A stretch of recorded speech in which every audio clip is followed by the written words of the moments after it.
Have a seat on your porcelain throne. It's time to talk some shit on the Powell Movement.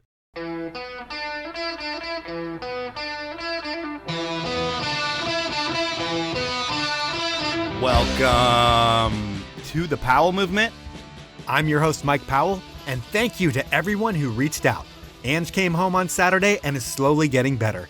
That whole deal sucked, though. You know what else sucks? Is the snow in Washington right now. If you like teeth-chattering chicken heads, it's great, but I don't know anyone who likes that.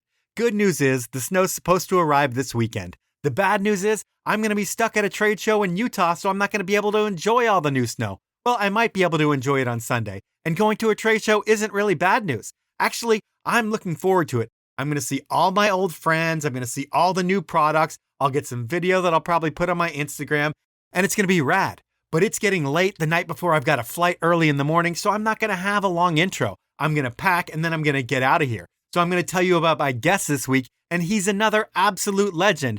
But not being a legend for being a ski racer or a contest guy, he's a film legend and just a legend in Jackson in general. I'm talking about a member of the Jackson Hole Airforce. He's part of that second wave. Sick Rick Armstrong is known for going absolutely huge and being one of the pioneers in Alaska. And he's one of those guys that everyone thinks is the coolest and nicest guy in skiing. And Rick not only crushed it on the hill, but he did it at the bar. He does it with his business, and everywhere else it seems like in his life he is able to crush it. And in part one with Sick Rick, we talk about so much, and it's really, really interesting. Before we get into it, I want to ask you to tell a friend about the show and subscribe wherever you listen, because it really does help things grow. But most importantly, I want you to listen to my sponsor ads and buy their products. These are the guys that really allow me to do this podcast. And I only work with the best brands. And those brands are Elan Skis, Outdoor Research, Stanley, Best Day Brewing, and Ski Idaho. Now it's time to chat with Sick Rick Armstrong. You've got like an hour and 10 minutes, I feel like, or something like that before you have to get out of there? Yeah, that's it. All right, so let's jump right into it. So where are you in the world right now, and what are you up to? I am hanging out in Johannesburg, Africa, en route to Zimbabwe, where I sit on a board of directors for the International Anti-Poaching Foundation and Akashinga, which is a community building, women's empowerment, conservation program based out of Africa. That's what I'm doing right this moment. So you get to travel the world all in the name of good and doing something good for the world, but you get to sit on this board and actually see some pretty amazing stuff that most of us will never get to see in our lifetime. You know, I'm very fortunate. I've gotten to see some incredible things. Like right now, we're going to go work. My wife Holly's also on the board with me, and we're going to go watch these women rangers. They're basically women rangers, the Akashingas. We'll watch them train, how they build their communities, and, you know, what they do to protect wildlife from getting poached. So we get to go to these, you know, incredible camps. We'll watch them work, and their job is pretty dangerous. And it really feels good to be supporting these guys, you know, these lovely ladies. And they're also building their communities up to feed, house, economic development, all in the name of protecting wildlife and wildlife corridors. So pretty amazing. Yeah, it is pretty amazing. And then thinking about you traveling the world, going to all these different places, have you ever been in like really sketchy situations where you feel like your life's almost on the line in just a different country just because you travel to so many places? Yeah, a few times. One time I got out of a plane in Dakar and I was carrying my camera equipment. I always go pretty light but heavy, meaning I carry just camera equipment and very little clothes. And luckily got in a cab going to meet my friends at a hotel. And I realized real quickly that they weren't taking me to where I needed to go. And then they started trying to get money out of me. And, you know, it was about to get pretty bad. And I jumped out of a moving car in front of some police officers. Yeah, that was one of the cases. That's crazy. I've had a few incidents. Yeah.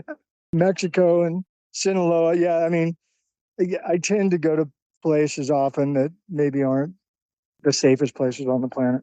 All right. So it sounds like these days live your life between living a life of adventure, serving on different boards, and then helping people, which makes sense because everyone I talked to talked about how nice and cool of a person you are. But you have this nickname, Sick Rick, which is rad in like a Hot Dog the Movie kind of way. How did you get the nickname first and foremost? It's probably one of my favorite stories because, I guess nicknames, as everybody knows, if you get a nickname, you're not supposed to like your nickname. So I never liked it forever. But now it's grown, it's attached to me. There's nothing I could ever do to get away from it. But it was given to me one morning years ago when Steve Winter was cruising around Jackson. His very first movie, Soul Sessions and Epic Impressions, very first Steve Winter movie. He contacted Bob Woodall, very famous, incredible, legendary ski photographer. Really, I would say has a lot to do with what we see in ski photography today. We owe a lot to he and Wade McCoy. I mean, they're legends, 100% legends. Like Jackson Legends, especially. Yeah, especially Jackson Legends, but even just in how they approach ski photography was really important. When Steve Winters had this little crew and they came to Jackson, they contacted Bob Woodall, and somehow or another, they were looking for someone to jump off banks, cliffs, that skied and hit big cliffs. And they were looking for some guy named Rick, whatever. So I was hitchhiking to Jackson Hole Ski Resort from my place in the morning. And this guy picks me up and says, "Hey, yeah, where you going?" I'm like, "Oh, out the village. Ski's great. Get in." He's like, "What's your name?" I'm like, "Well, I'm Rick." And I knew who he was just because he was Bob Woodall, and he's a legend, Yeah. I knew who he was. And he goes, "You're not the Rick that jumps off all the cliffs." And I'm like, "Yeah, it's probably me, more than likely." And he goes, "These guys are looking for you. They wanted to shoot you. They heard about you and they wanted to, ski." And he goes, "Do you want to go up on an early tram with us and shoot right now?" And I'm like, "Yeah, sounds great. Early tram in." And we had a pretty, monumental day. We were hitting big cliffs and it was perfect bluebird, deep powder. And the story goes is that Bob went back to his office. Doug Coombs came in and they were looking at the photos and Bob goes, "This is," because I kept using the word sick. Uh-huh. And he goes, "Yeah, sick, like Sick Rick." And it stuck. And so Doug Coombs and Bob Woodall started calling me Sick Rick. And And it's become your moniker throughout the ski industry. People don't need to hear Armstrong. They hear Sick Rick. They know exactly who you're talking about. it's pretty funny that, yeah, like I said, it's stuck and everybody, and now I'm Sick Rick. So it's fine. When your name's Sick Rick, is there almost pressure for you to send it anytime you ski because everybody wants to see what Sick Rick is doing? Yeah, I mean, I would say the good thing is especially when I was younger, that I enjoyed living on that edge, Yep. the Sendit edge. So I think it felt natural. And so there wasn't much pressure. I wasn't doing anything I really didn't want to do. But yeah, now I guess as you get older and I do a lot of business, it is somewhat funny when they explain to people his name's Sick Rick. And then this goes into like business environments and you end up having to explain where that comes from. And sometimes people give you the side eye, like, "What? Where, is this guy normal?" And possibly I'm not. So maybe it's correctly placed. So Well, it adds to your allure, but you were known for going huge back then. And everyone that I was talking to, not everyone, but there was a couple people I talked to, and they were saying that you were almost like the Seth before there was Seth. Would you agree with that? yeah, I was definitely doing, in that field before Seth came along, before Shane, before Ken Kreitler. In fact, those guys were kind of, I was a little bit ahead of them. And, a little behind Doug Coombs and guys like Trevor Peterson and Eric Peyoda and Glenn Blake. So I kind of fit in that space. That's when we had our moment, right? Yeah. And we were, I was just hitting bigger cliffs than everybody else at that particular time.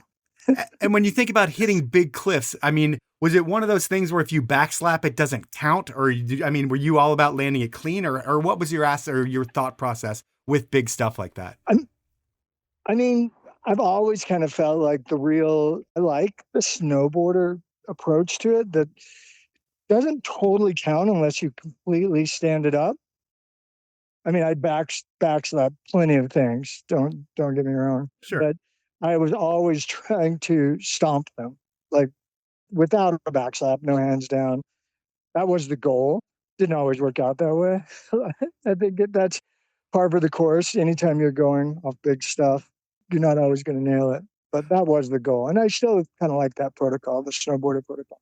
What's your thought process of skiers like Julian Carr, the late Jamie Pierre, who weren't concerned with the stomp as much as the air?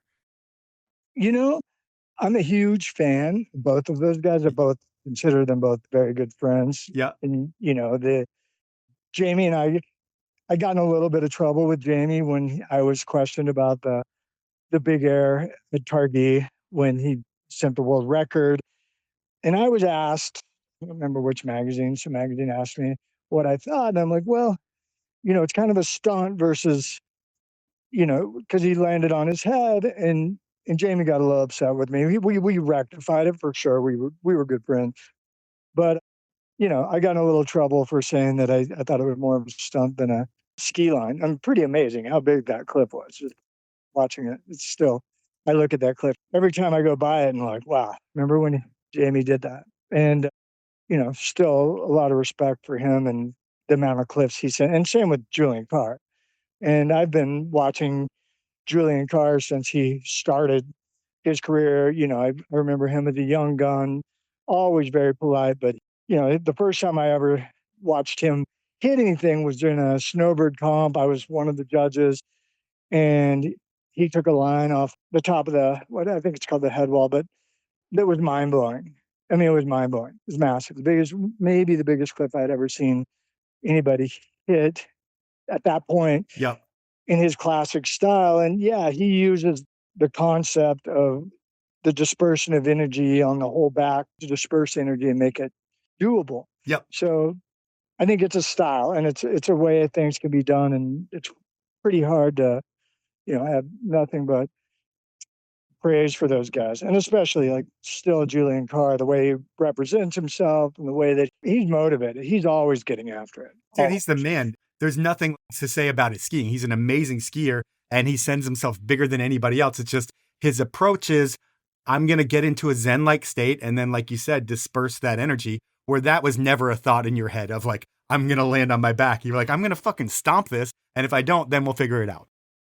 Absolutely. The truth. Yeah. I always wanted to stomp it. Okay. And, that would be a difference. And I think I think there's a lot to be said for the way that both they approached it and that how it works. And it's pretty obvious that they've been able to do it for a long time, or he has, Julian Carr in specific. For sure.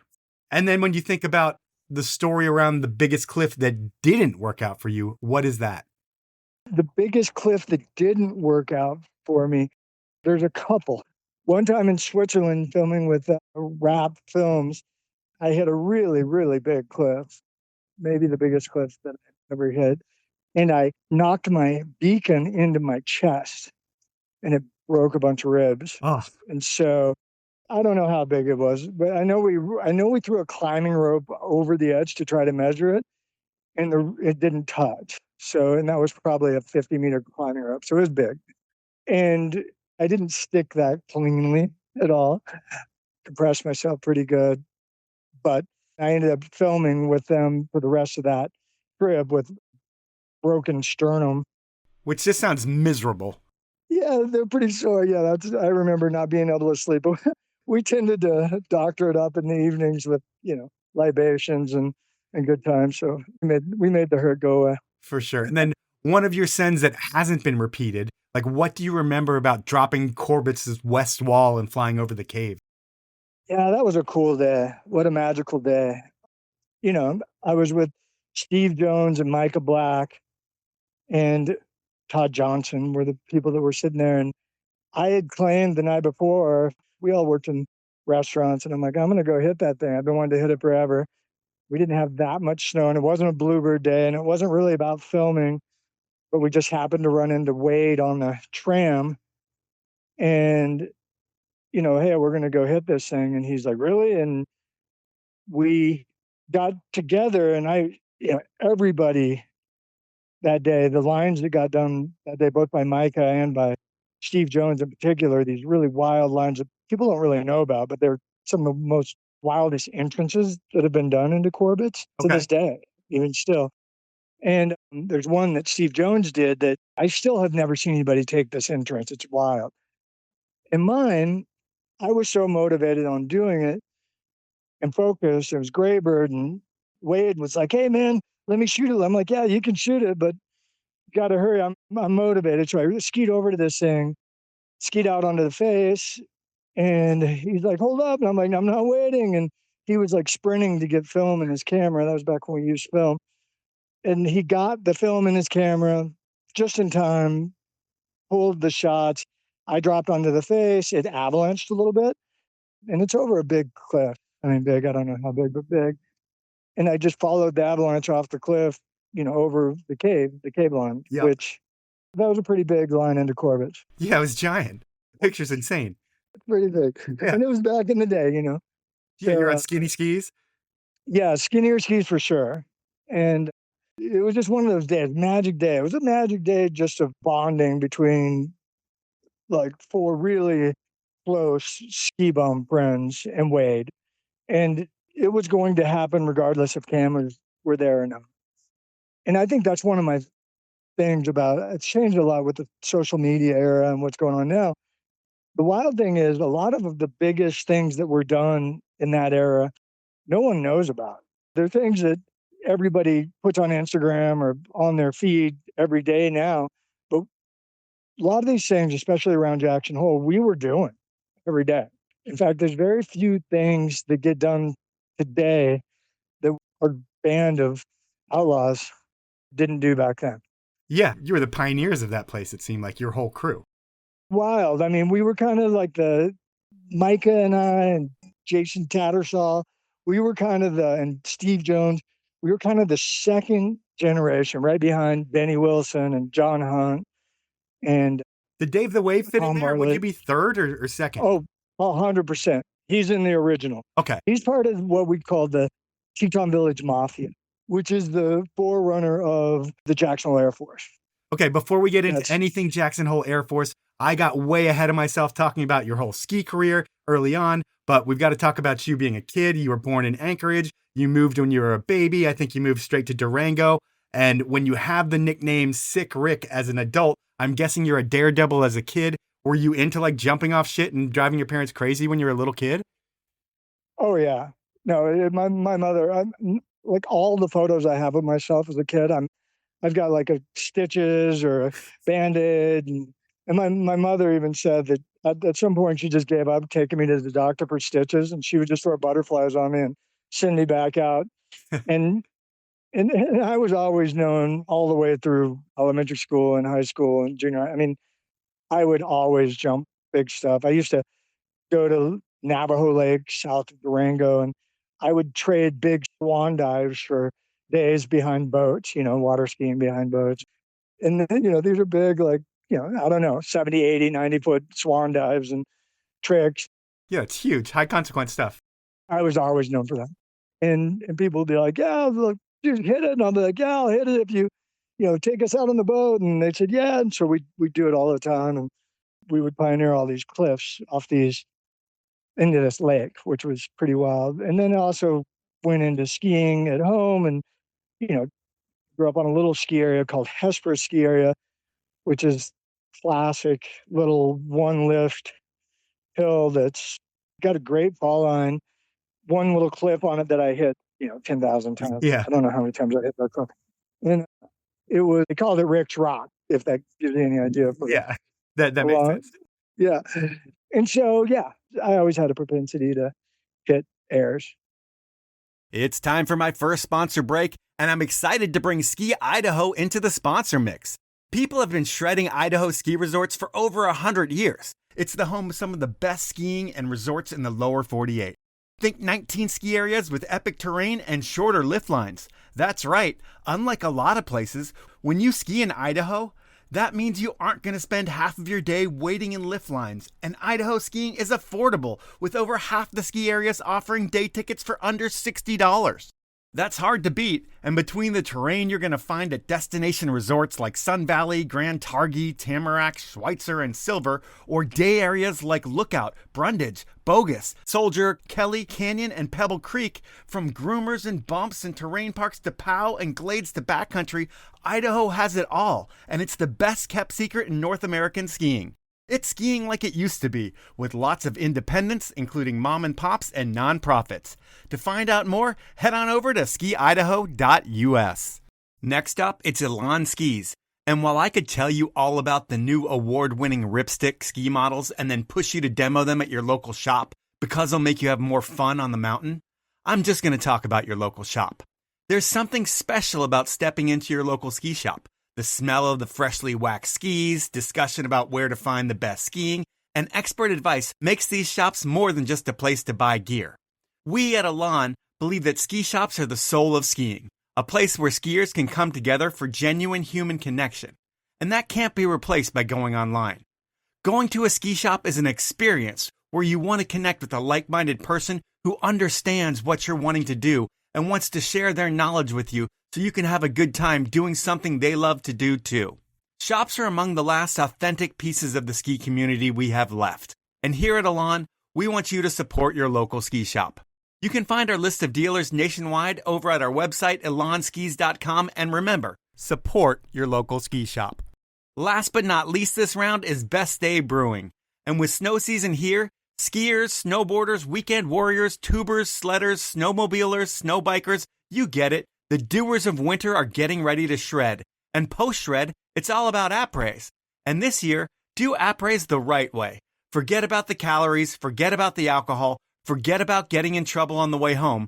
Because with a beer from Best Day Brewing, you get all the flavor of your favorite beer, whether it be a West Coast IPA, a hazy IPA, a Kolsch, an Electro Lime, or my new favorite flavor, Nature's Pills. And you don't have to worry about anything but having your best day ever. Blind taste tests have proven that you won't be able to taste the difference between a Best Day and your favorite alcoholic beer. Really, the only difference is you're going to notice how good you feel in the morning after drinking a Best Day, and you're also going to remember what you did last night, which is almost as refreshing as a Best Day itself. So the next time you're at the store, pick up a 6-pack of Best Day, or order one on your next Alaska flight, or you can always buy some on Amazon or over at bestdaybrewing.com. Those are my sponsors. Now let's jump back into the podcast. I guess a person that shaped you when you were a kid was the late Brent Newton. And like when you were in high school, he had a ramp, and skating and skiing. Was he like the guy that got you into all that shit? Or did you come from a ski family? Oh, big time. Huge impact. I skied growing up, but it was different, right? My friends and I would ski the ski hill, and we did do some early backcountry without any gear and equipment. We're lucky we're not dead. Right. From those early, we'd go up this place called Lhotse Canyon, super high avalanche danger, and just ski. We didn't know better. We were just going. Ski the worst parts of it. Yeah, I mean, we're lucky. I look back at some of these ski things we did, and I'm like, wow, how did we survive that? But Right. Brent Newton had a massive impact. He was one of my first mentors. He was this college kid. I was in high school. I was kind of on the verge of going into college. I did college classes when I was in high school. And I hung out with all college kids while I was a high school kid. They all knew me. And I would crash on their couch, and they had a skate ramp. And he got me into mountain biking, got me into backcountry skiing, got me into climbing 14ers, rock climbing. He was very instrumental. He and this guy, Justin Kirby, incredibly instrumental in my wanting to adventure into the backcountry and learn more about the mountains and become, a mountain climber and become a rock climber and also, a skier. And we had this thing called the Rad Pack. And I heard about the Rad Pack. Yeah, I mean, it was insane. We would go mogul ski at Purgatory, full blast, guys doing double. You'd see lines of like 15 or 20 of us doing double daffies and helis, and like donkey kicks, all the classic things, the zoots, all those things. It was so classic. I wish we had video of that because it was pretty monumental time for me, just being part of that group of, basically hot dog skiers. And we kind of built a lifestyle around that whole world. Were you also inspired by Blizzard? I mean, did that come out around that time too, and you guys get fired up on that, or was it more just about like, back scratchers and Um, double daffies? on what was that? On Blizzard? Yeah, Blizzard of Oz. Oh, Blizzard of Oz was massive. Yeah, no, Blizzard of Oz changed my life forever, actually. I one time, funny as it is, I won a Glen Flake lookalike contest. How funny is that? That is funny. I shaved a mohawk on, and then I, got up on stage at Fort Lewis College. This is for the college. I think it was for Blizzard of Oz when they came to town. And I did a backflip. Might have been licensed to throw, I don't remember, but I did a backflip off the stage and I ended up winning, these free skis and all this stuff. It was funny. But it was a massive impact on me. I sat with Brent Newton and Justin Kirby, those guys I was talking about, at the premiere of Blizzard of Oz at Fort Lewis College. I watched it and I immediately was like, that's what I want to do with my life. I want to do what those guys are doing. That Slim Blake and Scott Schmidt, if they're doing this, they're traveling around the world, they're skiing. That's what I want to do. So I even told my dad I had some scholarships lined up and all this for college. And I'm like, I think I'm gonna go ski. What do your folks say to that when you're like got scholarships offered and you're like, I'm just gonna go ski for a few years? My parents are incredibly cool. They're very supportive and just these incredible people. They were always, like, hey, you get to make the life that you lead, and if that's what you want to do, then do it, and see what happens. So they were always supportive.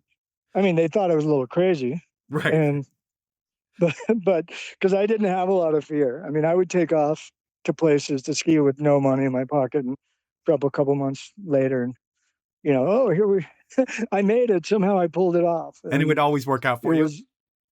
It always worked out for me. Yeah, it seemed to kind of come together, almost like it was meant to be.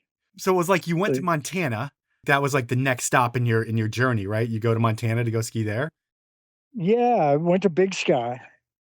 I rolled up there with a couple friends, and I had gotten asked to shoot in this film, Winter and Wonder, Wolfenson Productions, and they found me because there had been a picture of me published in the Denver Post of me hitting a cliff. And this is right after, Blizzard of Oz come out, and then cliff jumping became somewhat in vogue. Like, oh, wow, this is a movement. Extreme. Yeah, extreme, exactly. And they offered me a wage to go cruise around the ski resorts in the Western United States next to national parks. And they were paying me $100 a day, which was big money for me back then. Yeah. And it was myself, this kid Hunter, and these two models, girls, and we traveled around for about 2 months shooting this film. And I was getting paid, and that's kind of what set my career up, honestly. And in that time, I ended up meeting Scott Schmidt, who was also a hero. I mean, wonderful guy, still a very dear friend of mine. And I mean, I would ask him things like the full Grom, like, hey, how do you do this? How do I make a living doing this? How do I get sponsors? And half the time I'm sure I was this irritating little kid that he's like, okay, who is this guy? And then, he and I had since, became really good friends. And I ended up doing a bunch of stuff with him. You guys were on the North Face together for a long time, right?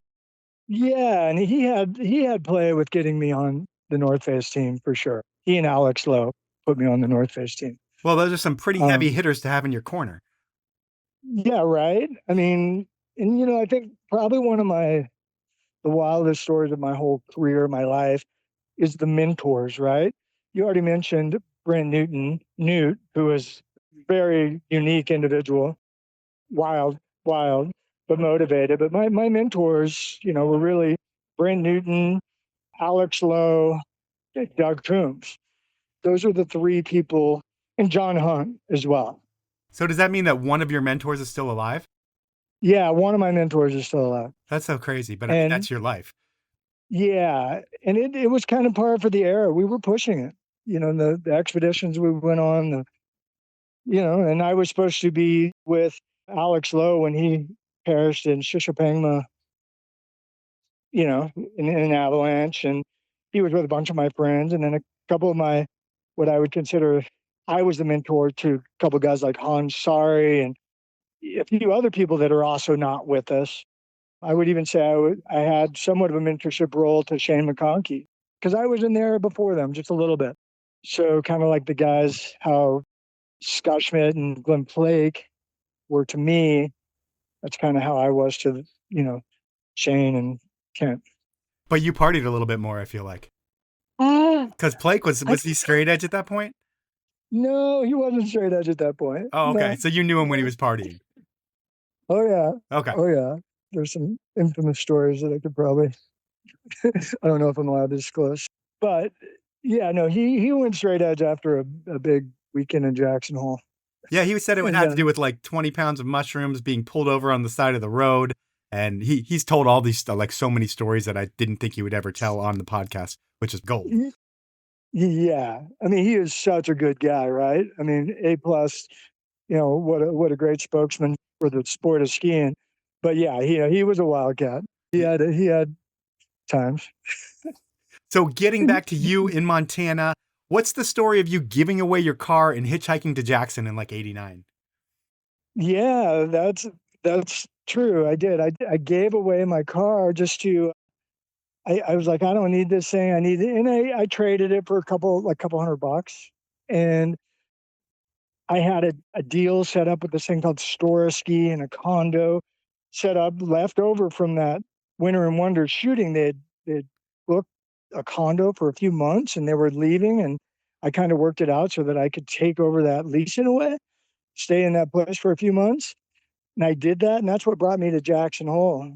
So that condo was what brought you there? It's like that whole shoot. It was all like a synchronicity type deal that brought you to Jackson. You took advantage of the place and the rest is history.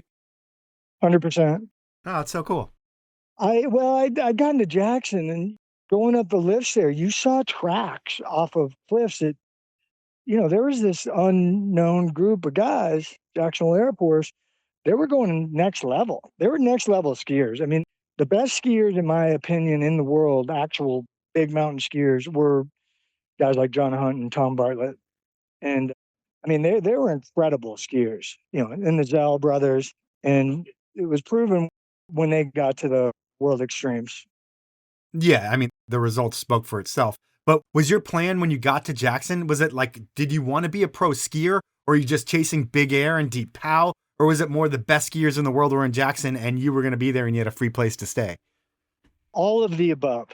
Yes, it was that. I wanted to be a pro skier, and I was very focused on getting better. I saw these guys. I was very fortunate. Doug Coombs and John Hunt befriended me, but they wouldn't wait for me, right? They were way better technical skiers than I was, way better. I hit bigger cliffs than they did for sure. And it was them that brought my skiing because I was chasing those guys around. And I mean, what a phenomenal cast to have as, people teaching you how to ski, becoming better. And I'd looked at what, Schmidt and Blake had done, and I'm like, I can do that. I can be in that place. So I wanted to be a pro skier. And I built those relationships with Bob and Wade, and I shot with them all the time. And we got a lot of stuff published, and I started getting good sponsors. It was all kind of synchronicity. I mean, I knew from a very young age, from probably when I was 16 or 17, that I wanted to be a pro skier. And I chased it. And then sure. You get to Jackson, you're chasing it, you see the Air Force. I'm guessing that they're not like the most welcoming people to just like a new kid who comes into town. How do you kind of make them notice who you are? Is it just by chasing them? And do they eventually say, like, they're not going to wait for you, of course, but do they eventually say, like, hey, let's get a beer or something like that, and you actually get to know these guys? It back to the synchronicity. It happens because even though they weren't the most welcoming, it wasn't like, yeah, you're in, you're on, here's a patch. It was more like Jason Tattersall and I we were the first ones to ski with avalanche packs in Jackson. No one did it. So we got these Lonnie Ball packs from Montana, and we would go out and hit huge cliffs. I mean, way bigger than anybody else.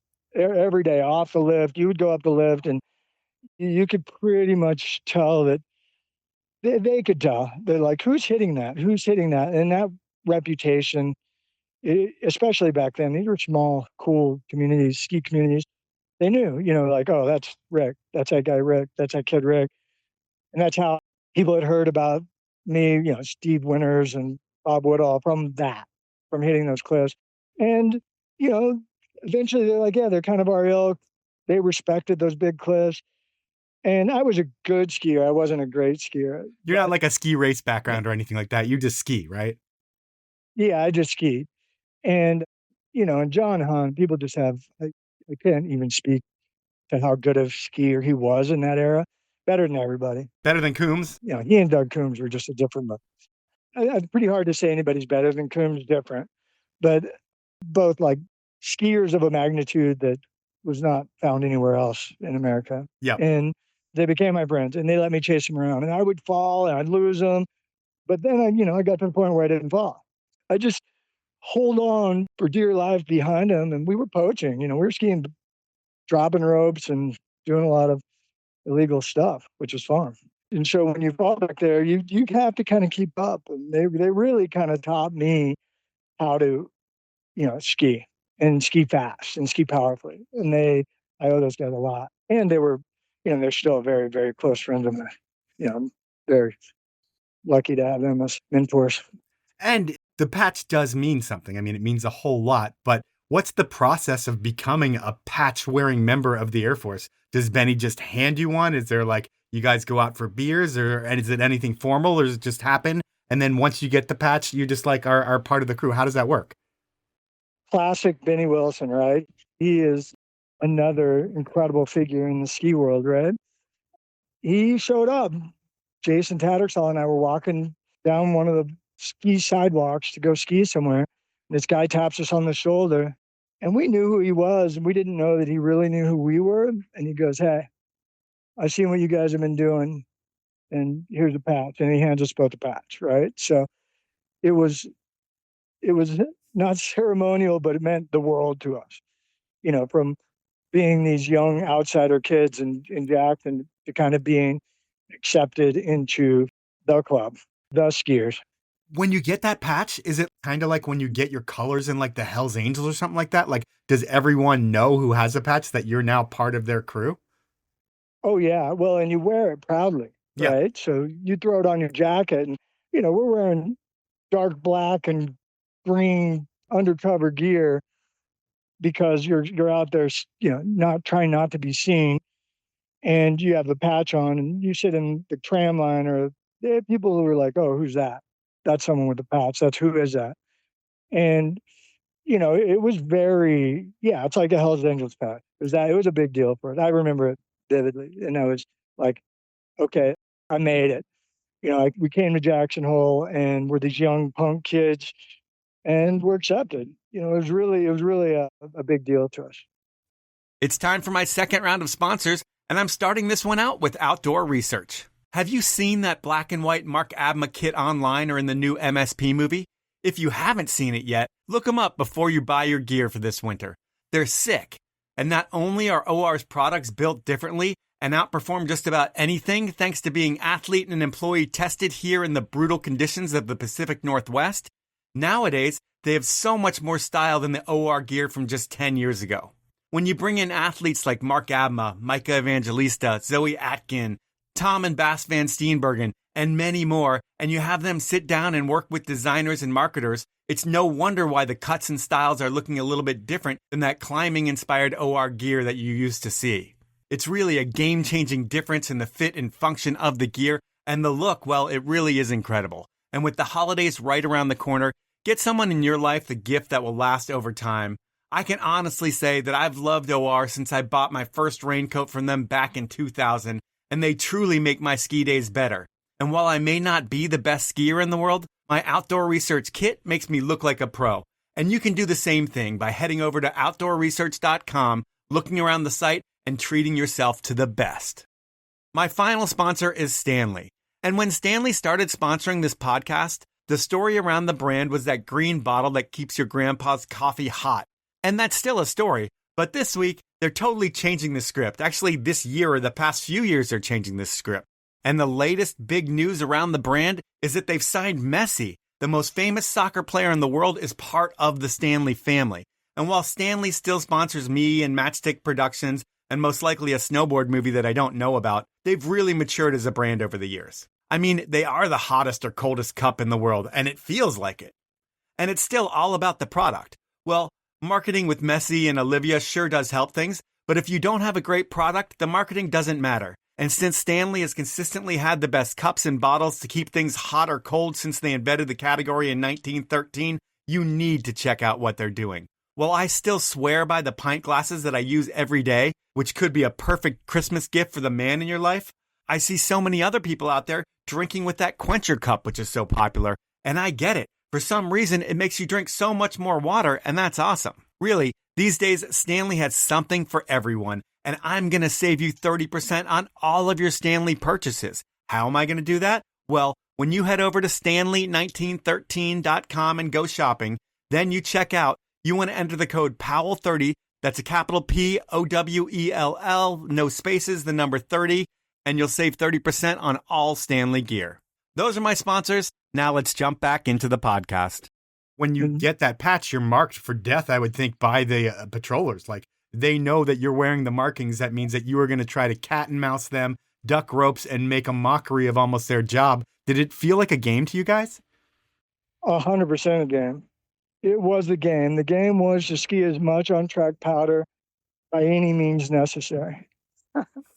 And if that required going under a rope, well, then that required going under a rope. And, and the patrol was kind of, there's some patrollers that hated us and some that liked us and some that were part of us and some that respected what we did and other ones that were like, yeah, these guys are outlaws. And it was a wild time skiing. And I'd gotten tackled by patrol, but the main goal was not to get caught and ski fast and leave your, tattoo the slope, like the famous Howie Henderson from the Air Force would say, yeah, we tattooed the slopes with our ski tracks. And they would see them in places that we weren't supposed to be leaving ski tracks. And it was the mark of the Jackson Hole Airforce. And you just kind of admire from afar and be like, we did that, silently kind of nod to each other. Yeah, and you weren't really supposed to talk about it. That was the other thing. It was an underground thing. We would go to the Bear Claw and party. But you weren't really like, oh, I did this, I did that. It was more appropriate for people to say, hey, I saw your tracks off of that. Was that you? And ask versus talking about it. It was underground, but out in the front, underground. You wore the patch. And so you're living in Jackson and you have sponsors. I think you had Solomon, you had the North Face, you probably had a couple others. But were you making decent money from sponsors where you didn't have to work and you could just travel and ski, or not even travel, just ski in Jackson? Yeah, I think one of the things that I helped bring to skiing was a level of professionalism that skiing wasn't quite used to from free skiers. I would write resumes of what I was doing, send photos. I would actually carry a briefcase, like a leather briefcase. You go to the trade show? Meetings. Yeah, at trade shows and the boys would be like, I'd wear a tie and stuff, but like funky and with a briefcase. And that was one of the first free ski athletes to actually make, I wouldn't say I got rich off it, but I was one of the top paid guys in that era for sure in free skiing, which wasn't a lot of money, but it was enough for me to travel around. And I had great sponsors, the North Face and Solomon, the biggest sponsors of the era. I feel like the cool thing about money with you is while you're this, not really dirtbag skier, but you're this skier hanging out with a ton of dirtbags, but you're a professional one as well. But you crushed it. And in like 1994, you decide to sell your truck and you make a down payment on a $110,000 place in Jackson. What made you make such a smart decision that young? Necessity, the mother of all invention, right? I grew up on a ranch and my grandfather had said, there's always going to be more people, never going to be more land. Trying to talk me into getting into real estate. I mean, I never got $1 from anybody. It was all self-earned. It was, Holly and I, but I saw this opportunity, sell my truck, sell everything I had. I had a garage sale and sold a bunch of my extra gear. Called Smith Sport Optics up, Tag Kleiner, and said, "Hey man, can you give me a forward on my I don't on my Retainer. retainer so that I can pay this down?" And they did. Smith gave me a forward on my retainer. I used every penny I had to make that down payment. And my wife, she was working in the bike circuit. She was saving all her per diem money, and so we pulled it together. Bought this condo, paid $110,000, and we sold it 2 years to the day later for almost double. And that was kind of our step into real estate. And it was out of necessity because I looked at what was around me and how do you make a living in these ski towns? And, it's still a big question. How do you make a living in these ski towns? Yeah. And, not easy. And I think it's harder now than it was then, even. But, we did it. But I kept a business sense about me always. And even back then, I was very committed to being an athlete. We partied some, but it wasn't as prevalent as it got later on into our late 20s and 30s. We probably partied more than I did at that era. I was very committed to being an athlete. When I think about you making good decisions financially, I mean, I think about being in Jackson. There's so many elite people there. There's just so much money and people that come from good families, and there's a lot of elite people. Do you kind of rub elbows with people like that? And like, if you look at your friend group, do you have like, I mean, they don't have to be billionaires, but like people who are from like long-term wealth that you just became friends with and get pointers and tips on markets and different stuff through them? Or is it all just through your brain that you're able to make this money and be a mogul that you are? Well, yeah, I don't know if we go mogul, but we did pretty well. I mean, it was a combination of everything. I think the important thing for all these guys to remember, you see it more now, I think. Some of these kids understand that you have to carry yourself professionally when you're representing these companies as a skier. It's very important that you can speak to all these different people. Anybody from a dishwasher, ski bum, to a CEO of a Fortune 500 company. If you can manage, articulate your ideas, and carry a good reputation, it goes a long ways. And I'm very fortunate. Like, some of my best friends are dishwashers and some of my best friends are billionaires. I mean, real, literal billionaires. And I've maintained those relationships and contacts over years. And not because of their money, just because of my friends, really. Sure. But it doesn't hurt to have a business acumen and be able to be thrown in front of a group of people and articulately speak and understand different concepts of business or skiing or whatever. And that's kind of been the secret to our success, I would say. I mean, I hear from you, it's like, business and skiing, those things happen as well. Like you're great at those.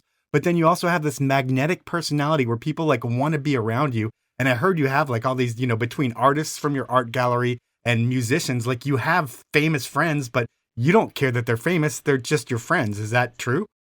100% true. Who's the most talented musician that is one of your friends? The most talented musician that is one of my friends, I would say that a lot of people in the music industry, Mel Carter, who runs one of the Republic Records guys, he's a big guy in the music industry. And I've met through him like a ton of different artists, like John Batiste, and it goes on, actually. Hung out with guys like Trombone Shorty and just different artists. Who else? Big Head Todd, John Popper from the Blues Traveler. It goes on for a ways. Okay. You know, I hang out with Dwayne Betts all the time. There's a bunch of different artists. Okay, and when we were talking about partying, and you said you partied more in your later 20s than you did in the early part, it was more focused on being an athlete. But I hear that later on in your life, the partying went more to like self-exploration and like going to South America, drinking the punches, and kind of getting those self-experiences. Is that kind of where you are now? 100%. I mean, for sure. A lot of, going to plant medicines like ayahuasca, and I'm actually going to do iboga tomorrow for the first time ever with a Gabonese medicine man in Zimbabwe. Does this sound fun to you, or And is it more a personal journey where you're learning about yourself? very much a personal journey. It's not really partying. It's really about exploration. Okay. I think you can learn things from, a lot of these rituals are ancient rituals, thousands of years. We don't even know how long they've been going on. And I personally believe that they give us an insight into, like, kind of tap into the underworkings of what a human is, like where we come from. And I think that just like exploring into the mountains, going to Antarctica and Alaska in the early days and going to these places where they're just unknown. I think that the same is true with these plant medicines, is that we're learning. And to me, it's a learning process. And I really try to gain knowledge from these experiences. And are you seeking out like other things? Like, have you tried licking frogs and things like that? Or is it more just like the ayahuasca and what you're doing tomorrow? Yeah, I've never licked the frogs. Okay. I have sat with the medicine man on a Sonoran toad, 5-MeO DMT, which one of my really good friends wrote books about it.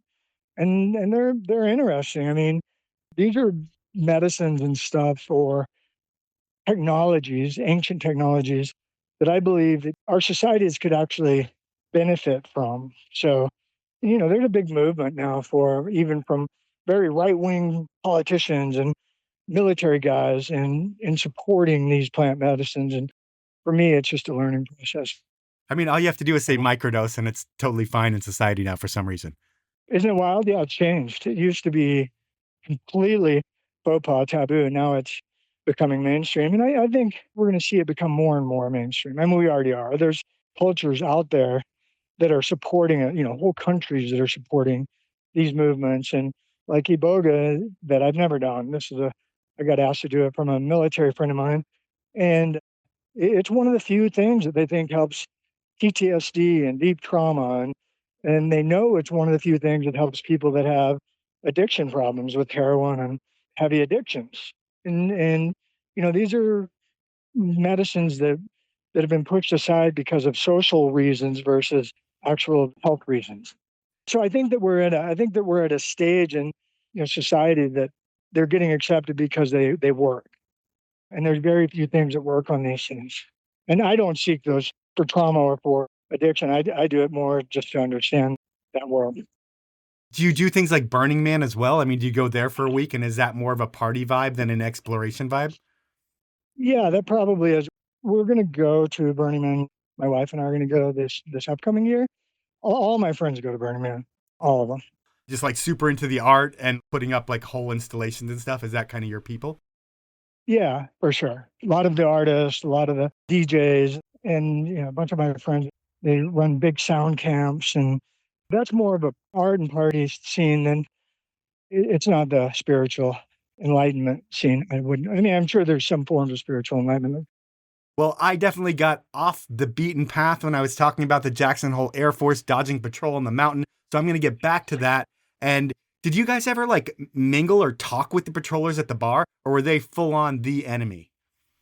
Oh no, we had, like I said, there's some ski patrollers that are very much, on our side, and they're our friends. Yeah, and we hung out with them. Yeah, we'd hang out at the bar with them. They were our friends, and they they even see us back in the backcountry, and they knew we were there. We even had insiders that would tell us when to go where. So we had a good relationship with most of them, but then there were some that hated us. What was the biggest asshole move that someone did to one of you guys? I mean, I heard you got tackled, but what else was there going on?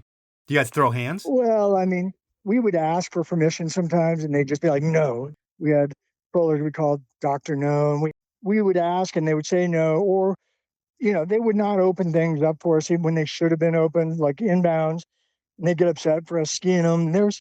It was just really guys wanting to catch us.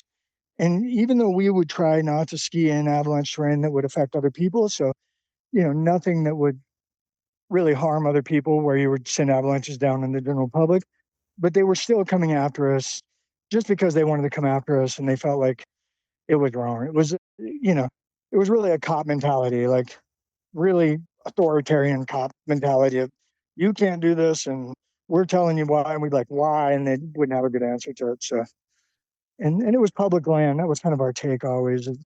This is public land. It's our land. It's just them telling us we can't go there for their own reasons, for our own safety. And we were willing to risk our own safety to do it.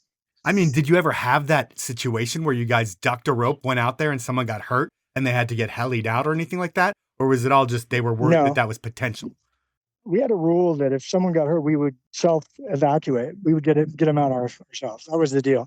We weren't calling patrol. To my recollection, I don't remember any of us ever calling a patrol to grab anybody. Okay. And then you had Doug. He's like the most important skier on the mountain. And why did Patrol almost have it out for him? Because he was the biggest fish. And he was, I love Doug, but Doug was not afraid to ski things.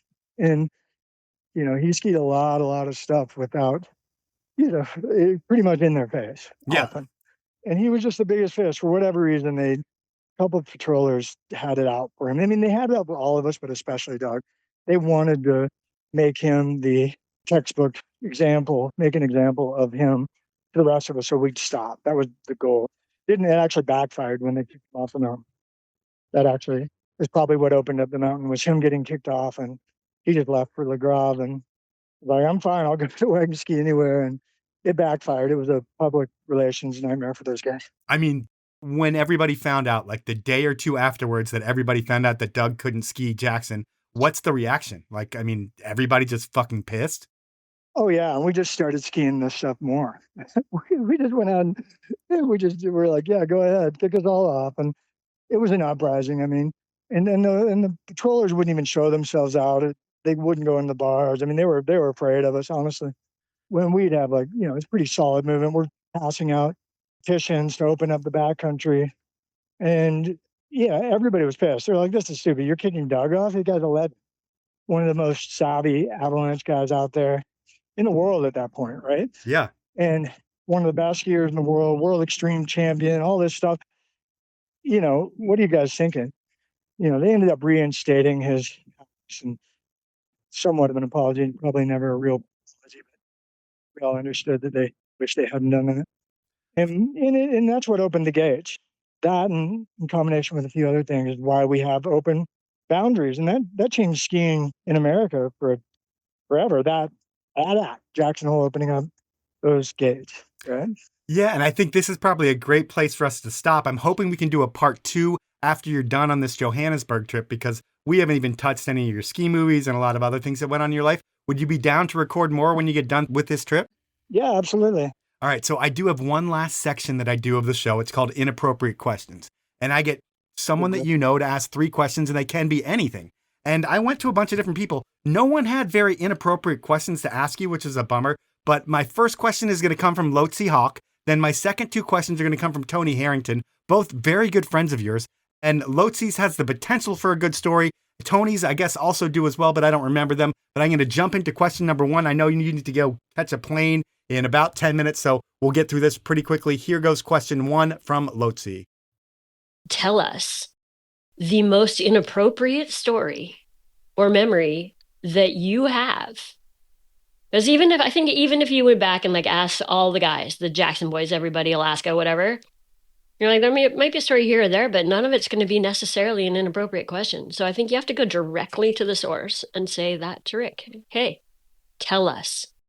And I think the best way to maybe answer something like this is to think, what is the most embarrassed you've woken up in the morning from something that happened the night before?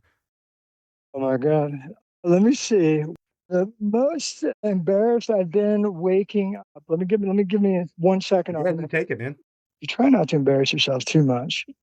I do remember that Todd Jones and I were at the Moose one night, and we were going. It was like 3 a.m, 4 a.m, but we're still going. I'm in my ski boots. We're still all in our ski boots, and the Moose is closed down, but we're private partying in there. And it came time.